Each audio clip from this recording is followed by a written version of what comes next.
The Sixers continue their first-place dominance. The Flyers' season is postponed due to that virus that we all know. And the Eagles continue to swirl with Carson Wentz talks. All that and more coming up on this week's Sports Talk Philadelphia.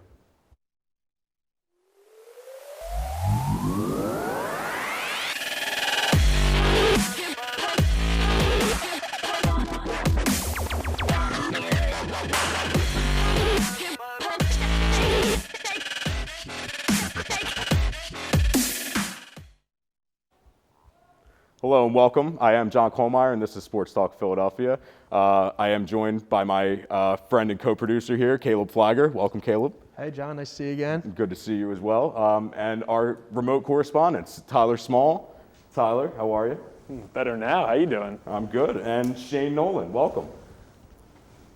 Welcome, Shane. So let's talk about the Sixers. As I said, first place still. 3-1 since we last talked, with wins over the Hornets, the Nets, and the Kings. One pretty ugly loss to the Trailblazers we saw, but last night was a pretty big win, another comeback win. Big fourth quarter again. Caleb, talk to me about this victory, this latest one.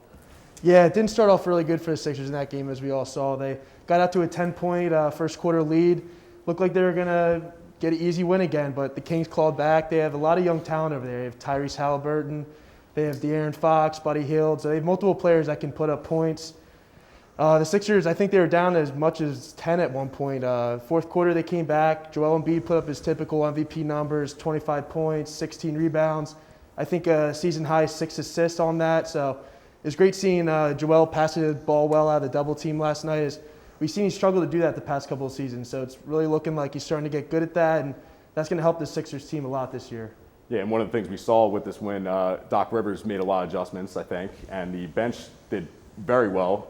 And one of the shining stars, I think, was Matisse Thybulle, who came in and stopped De'Aaron Fox. Yet De'Aaron Fox was having like an amazing first half, and then Matisse came in and kind of shut him down. Tyler, how much production is this team getting from the bench?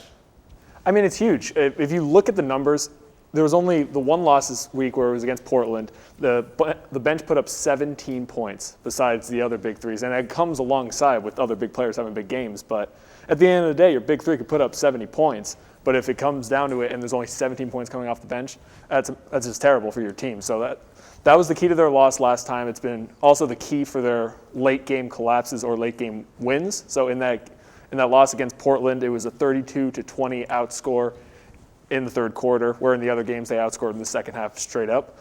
So it's big to see that, and it's also big to see it's just kind of smart coaching by Doc Rivers to get Ben Simmons off of De'Aaron Fox, one of the quickest point guards in the NBA, and get your defensive specialist to lock him down.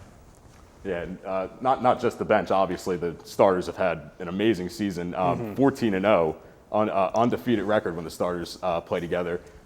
Caleb, is this the most complete starting five in the NBA?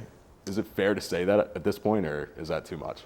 Yeah, I believe it is. 1 through 5, if you look at each position, they probably are the most complete. Yeah, complete throughout all the teams. I mean, you look at the Nets, they have that 1 to 2 positions at the center, maybe shooting guard position not shooting guard, like small forward, where they're probably not as in depth where the Sixers are at. So I'd say that probably helps them a lot. But I think to attribute to most of the Sixers' success this season has been the bench scoring. Yeah. I mean, you have Furkan Korkmaz coming off the bench, shooting the ball great. And then you have Matisse Thybulle, like you said earlier, just the deflections he gets per game is unreal. And then you have a really good backup quality center in Dwight Howard, who Joel Embiid has not really had a quality backup center throughout his most career. And I think Dwight has really helped Embiid's production, but he's also helped the production off the bench this year, bringing a lot of energy. Yeah, I definitely think Dwight Howard was one of the big key improvements for the team this season. Tyler, let's talk a little bit about one of the starters, Seth Curry, off to a really hot start this year. I don't know if you guys saw it, but the 50-50-100 club, he might be the founder of that club. Let's talk about that. Talk a little bit about Seth's. I keep saying Steph. I'm sorry. His production this season. I mean, it's been lights out, and obviously, we were talking about the brothers before the shooting of this, and if you were to choose one or the other, you're obviously going to go with the greatest three-point shooter of all time, Steph Curry. But if you look at it, it's so much better for Steph Curry to be a part of this team. He is such a better mold because he's such an effective off-the-pass shooter. The efficiency numbers are through the roof. He's above 60% effective field goal percentage. And he just, like you said, like he's able to knock it down at the free throw line, which he's been getting to more than he has throughout this point of the season than he did in any of his years with the Mavericks or other teams. And just having that to space it out, we've been calling for three-point shooters on the show since before I came on here. And to finally give that to some depth the big disadvantage of the Sixers, we say it every week, is that they have such a big non-shooting point guard. So the fact that they have so much size is almost to a fault. And the fact that they can have him and Danny Green, who in comparison really hasn't been anything to Seth Curry, but coming off the bench as pretty much a knockdown shooter. People forget how good he was in his prime with the Spurs. It's really great to see, and it's huge to have him off the bench. Yeah, I really want to talk about this 50-50-100 club. Is this a real possibility? That is, in case you don't know, 50.3 field goal percentage, 50.7 three-point percentage, and 100% on free throws. Is that a possible thing that he could finish the season as a sole member of the 50-50-100 club? The only thing I'm down him on is the free throw percentage. I mean, it's just one missed free throw. It's impossible. You never It's know. impossible. End of the game, you're tired. You never know. But I'm not down him yet. We're 26, 27 games in the season now, and he's doing it. So Yeah, we'll see how it ends up. It's a useless stat, but it is a stat, could and be it the would be. founder. I mean, I don't think it's completely impossible because you look at, obviously he's done it to this point. And also, I said that his numbers are up with getting to the free throw line altogether. It's still at 3.4 free throw attempts per game. So it's not like he's getting 10 points from the line any given night. So I wouldn't calm down. I mean, I think Steph Curry can make some history here. Yeah, we'll see about that. The Sixers do have a little mini. Well, last night was the first game of their little mini West Coast road trip. Games against Utah, I believe the Trailblazers again, and somebody else that I forget. How do you see the team faring out west? Is this a big challenge to them for this upcoming week? I don't think it should be. I mean, the Sixers are a very well-built team, like you said. When the starters are all playing, they're 14-0 this season. So if the stars are playing, Sixers fans should have no need to worry when they're out west this week, but should be a pretty good game. The Spurs are a very well-coached team. They also have a lot of young talent over there. Tyler, what about you? Do you think the Sixers fare well against West Coast teams? I think so. It just comes down to their bench play once again. I mean, if you can get Maxey off the bench and have his defensive numbers that you can get, it's going to be huge for them. I mean, we talked about Korkmaz briefly. I think he's the best with Maxey's kind of minutes kind of deferring recently. I think he's the biggest factor for this team. I mean, ever since he came back from injury, he had a little bit of a slow start. But in this last month, he's had 12 points per game, 49% field goal, and an 8.8 plus minus. So he's been huge. And as long as you get the bench alongside with this big three, it'll be great. All right, and with that, we will move into a little bit of Flyers talk. Not much to talk about with the Flyers this week because that dastardly virus came and attacked our boys in orange. Claude Giroux went on the COVID protocol list, as well as Justin Braun. Fun fact, it's Justin Braun's birthday today, which happy birthday, Justin Braun. 8-3-2 record, second place in the division. Not ideal what happened this week. Hopefully they'll play Sunday against the Rangers. But let's talk a little bit about the Flyers as much as we can. Tyler, can this team afford to go an extended period of time without Claude Giroux if this virus doesn't go away? It's either him or Voracek that you can really struggle without, and it's just because of that presence off the ice. But when it comes to on the ice, I think the biggest factor that we were going to talk about before we figured out about this whole thing happening is how big Couturier is to this team. I mean, it's obvious, like when his first game back was in that Capitals game, and he put up 3 points, a goal, and 2 assists. And he's always been a point-per-game kind of player. But the fact that he uses that 6'3" frame and has such a great defensive ability to shut down the opponent's centers. I mean, all of the centers in that Capitals game, first line to fourth line, they put together 3 points. All 3 of those points in that game came without him on the ice. So he basically shuts down the opposing team from the center out, which is the easiest way to do it if you have a true center like that. So I think he was the biggest factor for this team coming back from the injury. Shane, who do you think the biggest factor for this team was their early season success? I agree with Tyler that it's Sean Couturier because, as you've seen, when he was out for a couple of weeks, the defense wasn't really that tight, and they got beat a lot, and obviously a lot of goals have been scored against them. And we've seen once he came back in Sunday's game against the Capitals that he solidified the defense back there, and he helped them out a lot. So Sean Couturier is definitely the biggest factor in this team. Mm-hmm. Yeah, and as I said, 8-3-1 record, all 3 losses coming against the Boston Bruins. Caleb, I'll ask you, do you think that the Bruins are this team's Achilles heel, if you know what I mean? Yeah, I mean, it looks like it so far. I mean, they've lost. I mean, all 3 of their losses have come to them so far. So hopefully it's just a beginning of the season struggle thing with them. But I don't know. Hopefully, as the more you see the Bruins, you can more game plan for them, and hopefully they can beat them next time. But as of now, it seems like it is this team's Achilles heel. Tyler, do you think the Bruins are the biggest threat to the Flyers this season? I mean, I'm just going to say it straight up, and I'm sorry for all the Philly fans out there. Until they prove me otherwise, it's just they're the little brother to the Bruins. And it just kind of felt that way in that 4-3 overtime loss. You have the Kevin Hayes penalty late in the 3rd period, and it's kind of inexcusable for a player of his caliber, but plays like that happen. 7 seconds left, Lawton just getting that blatant interference penalty just because he was ready to just end the game, basically. That's inexcusable. And I think that this break, depending on how much Zoom stuff they can get together or when they can finally get back to working out on ice, that's going to be the thing that saves them because they have to talk these things through. That is an inexplicable loss. And you felt it getting late into the period. Yeah, the penalty kill was good going into overtime, but you just know when you see the black and gold coming up against the black and orange, you know which way it's going to favor. Yeah, and with this little break with the COVID here, I think now's a good time that we can reassess this team and kind of look at them in hindsight at the beginning, first quarter of the season. Shane, I'll go to you. What expectation do you have for this Flyers team? Do they make the playoffs? And if they make the playoffs, how far do you think they go? I definitely think that they will make the playoffs, and just because, I mean, they are a great team. They have depth on the 3rd and 4th line with Abe-Kubel and Michael Raffl. And as we've seen, when Couturier was out, they had Connor Bunnaman come up, and he was on the 4th line, and he's kind of not a big body, but like he knows how to like throw his weight around and get in on the forecheck and stuff. So that helped them there. But I do think they're going to make the playoffs, and I think they could probably make it to the 3rd round. Tyler, what are your expectations for this Flyers team? I mean, the window's closing. People it's been like a transcendent kind of thing when you talk about Konechny kind of taking over the eras of like Giroux owning this franchise and all the young guys coming up, like you said, in the 3rd, 4th line, moving up the ranks. So if their window's so small, they got to shoot for it now. So I think it's Stanley Cup or bust for this team, which is pretty crazy to say considering just by last year, obviously it was a little different with the bubble, but in years past it was just trying to break the playoffs at all. And that's how quick the NHL kind of moves. It's different than all 4 of the major sports where it's not a quick uprise. It's not like a rebuild brings you up. It could help, but it's really those quick windows. Everything can change anything on a given night. So I think it's got to be Stanley Cup or bust for this team. And hopefully the Flyers can get back to it on this coming Sunday. Hopefully no more setbacks. But with that, we will transition into probably the biggest topic of the week, at least in terms of Philadelphia sports.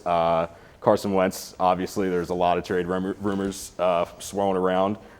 We saw top teams reportedly interested are the Bears, the Colts. I also saw the Texans and the 49ers were among the teams that were calling about a trade.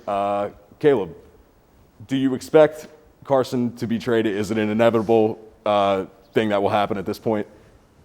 I don't think it's as certain as we thought maybe a week ago with Carson Wentz being traded. For me, the window for Carson Wentz being traded is the door's closing almost every single day as you pass and you don't trade him. You think you're not going to get the compensation you want for him, but I don't know. He's just not going to work here, I don't think. You had too much go on, but I don't know. If you get offered a 4th-round pick, I would not accept that. You can't trade a Pro Bowl caliber quarterback for a 4th-round pick, but whatever the Eagles have on the table right now, if that's a 1st-round pick I've heard 2 first-round picks. Whatever 1st-round pick is in exchange for that, you have to take it and go from there, because having this nonsense where you don't know what quarterback you're going with, it's not good locker room chemistry. It's not good team chemistry. When they go into camp, they need to have one guy that team looks up to. You can't have Jalen Hurts and Carson Wentz battling out for a QB spot.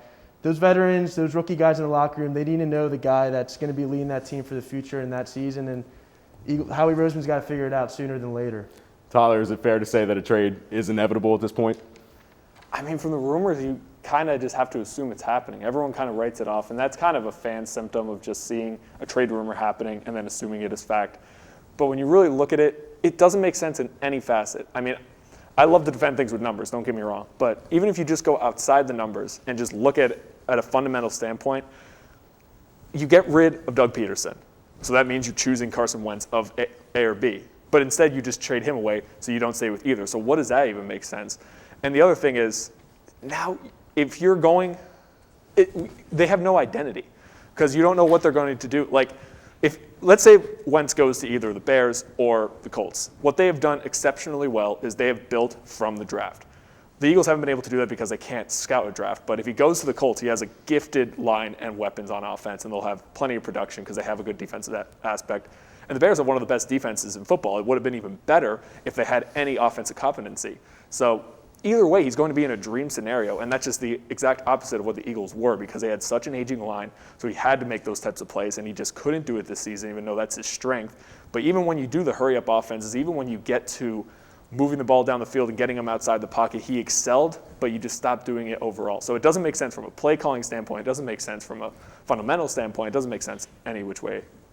Yeah, and I'm hearing a lot of talk this week about this disaster of a scenario that the Eagles have found themselves in. Yeah. Is this the most disastrous Philadelphia thing in sports that you've ever seen? The man went from a franchise quarterback that was going to be here for 10 to 12 years, leading the team to the playoffs every year probably, to public enemy number one in this fan base. Is this a disaster or what is it?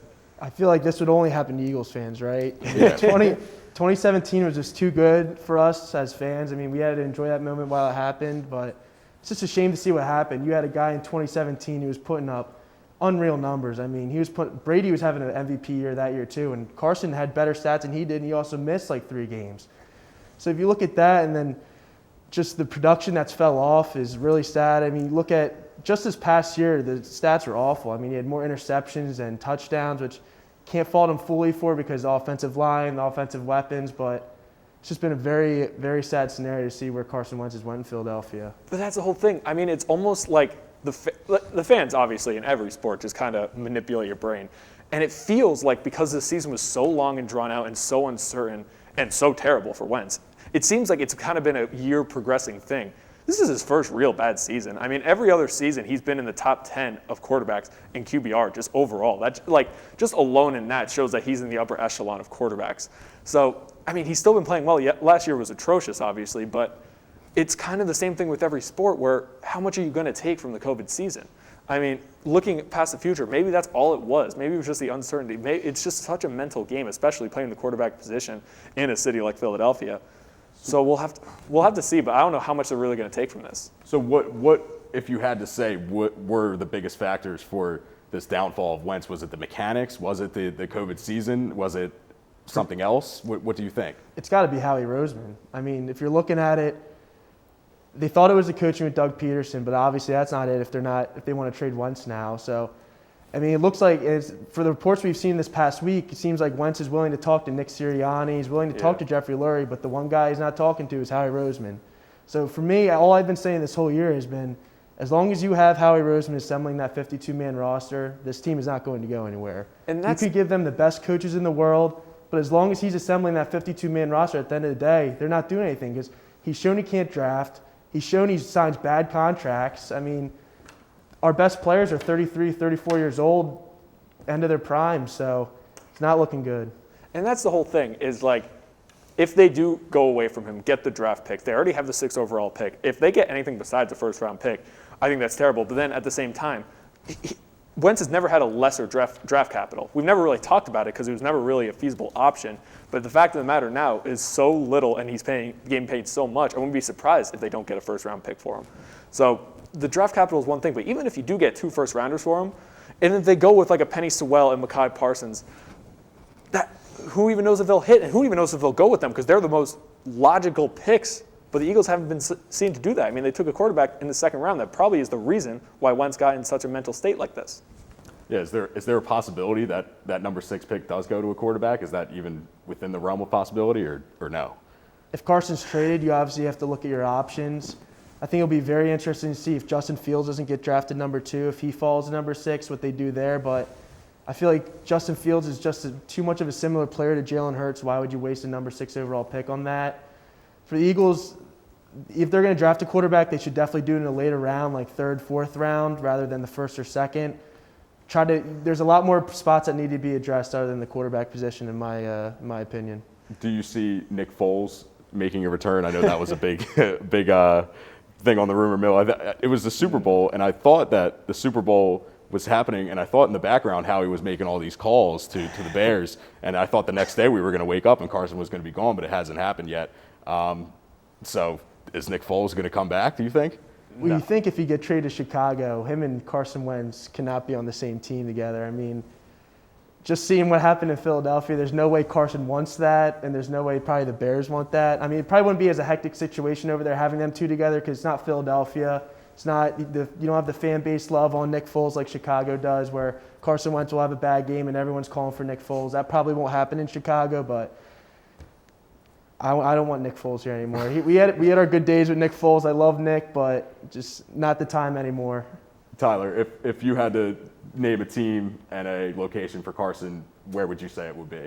Oh, he's going to Indianapolis. And if he goes there, AFC champions, possibly. Obviously, they have to go through the Chiefs, but I think they are a for sure lock to go deep into the playoffs in the AFC because he's the missing piece there. I mean, Phillip Rivers was able to get them into a competitive game into the playoffs when Phillip Rivers is just not who he once was when he got into the Colts blue. So if you put Carson Wentz, who is he is exactly what they need because he has passing protection but is able to run out, and you have a running back that you just drafted who is still on his rookie salary, who just rushed for 1,000 yards, was the third highest rusher. You have plenty of options. He could rekindle that relationship, get what's left out of T.Y. Hilton and guys like that. He's going to have a dream scenario with the Colts. Yeah, it'll definitely be interesting to see where Carson ends up. And with that, we will transition into Fast Five. A lot to talk about in this week's Fast Five, mostly football related, but we'll start with Tom Brady, the 7th Super Bowl ring. One of the most remarkable achievements in sports, I believe. Caleb, give me your reaction to this 7th ring. I mean, I think a lot of people thought it was just impossible that Tom Brady would get 7 Super Bowl rings, but he did it. And it just solidified that he is the greatest player of all time. And in my opinion, he's probably the greatest of all time to play in any sport. I mean, you haven't seen any athlete do that. Besides Michael Jordan winning 6 rings, 6 finals appearances, no one has ever done what Tom Brady is doing. I don't see any sign of him slowing up either. I mean, he still looks to be the top of his game. He's like fine wine. He ages, he's getting better. So it's very interesting to see the Tom Brady situation. But I think by the time he retires, he's going to finish with 8. That's a bold prediction. Next year, you think? Not next year, because we saw it's really hard to repeat. Even with how good the Chiefs were this year, it's just very difficult to repeat. I don't see next year, but maybe the following year. At age 45? I think it's 45. We wouldn't think he's winning one at age 43, so yeah, why that's not? True. And the next question, not much going on with the Phils this week. Not much going on in general with baseball, but I thought I would throw it over to Tyler Small for a little segment called This Week in Baseball. So Tyler, take me away. Welcome to This Week in Baseball. This week in baseball, we had Trevor Bauer sign with the Los Angeles Dodgers. That's probably the biggest story that you see, and it's big for bigger reasons because obviously now he's the highest AAV player to ever sign a deal in MLB history, breaking Garrett Cole's record. But this proves more than just him actually getting paid and being that good of a pitcher because he goes to that rotation. He's probably the 2nd or 3rd best pitcher on there. He's not going to have as good of a season because he had an NL Central that pretty much couldn't hit this year. What it proves is that owners are actually not willing to spend over the luxury tax this season. Everyone's been going underneath it basically like it's a cap. That's the beauty of baseball. It doesn't have one. The Dodgers just say, forget that. We just won the World Series. Let's go over once again, and let's repeat. I mean, you say it's the hardest thing to do in sports is to repeat, but the Dodgers go out and go for it, where they share the same state as like the Oakland Athletics, who are one piece away from getting to the World Series, and instead they just give away one of their top players, their shortstop. Next question. T.J. Watt did not get Defensive Player of the Year. Aaron Donald received that honor again. A little debate here between Caleb and Tyler. Was T.J. Watt snubbed for this award? 100% he was. And if you're a Steelers fan, you have to be very upset because if you look at all the major statistical categories, T.J. Watt had 12 more total tackles than Aaron Donald, 2.5 more sacks, 11 more tackles for loss, 13 more pressures, and 15 more QB hits. And on top of that, he also missed 2 regular season games. So if you're looking at all that, I'm not taking away Aaron Donald first ballot Hall of Famer, 100%. Not taking away from any of his greatness, but T.J. Watt, 100% had the better season this year and got snubbed. Tyler, what See, about you? when you look at the numbers on paper, I 100% agree with you. He had the better numbers in less games. Incredibly impressive. But when you see how defenses prepared for Aaron Donald versus T.J. Watt, T.J. Watt was just a nice player that was going to get, they were just accepting what he was going to do in a game and repeat it. There was a 22.7% chance that Aaron Donald was going to get double teamed on a pass rush than any other way. And that's just non-blitzing. When it was blitzing, it was 39.7% that there was a better chance that he was going to get double teamed. So the fact that he put up numbers even comparable to TJ Watt's when he can't was just the sole reason. Steph Curry's making a lot of noise over there in the Western Conference. Shane, we'll go to you. Does Steph have a right to the MVP this season? Yeah, I think he does. He's probably one of the best. I mean, he is one of the best players in the game, and he's putting up great numbers this year, and it's definitely an MVP season for him. Steph or Joel Embiid? Joel Embiid. Okay. There we go. Homer bias there. Last question. Caleb, I'll go to you. One NFL draft prospect that you would want on your team is?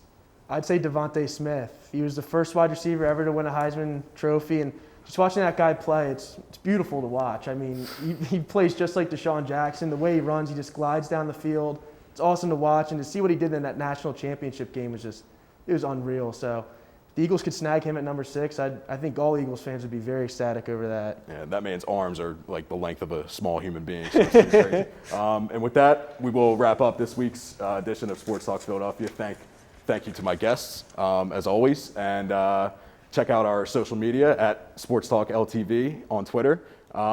Thanks for watching this week. We'll see you next week, hopefully. Audio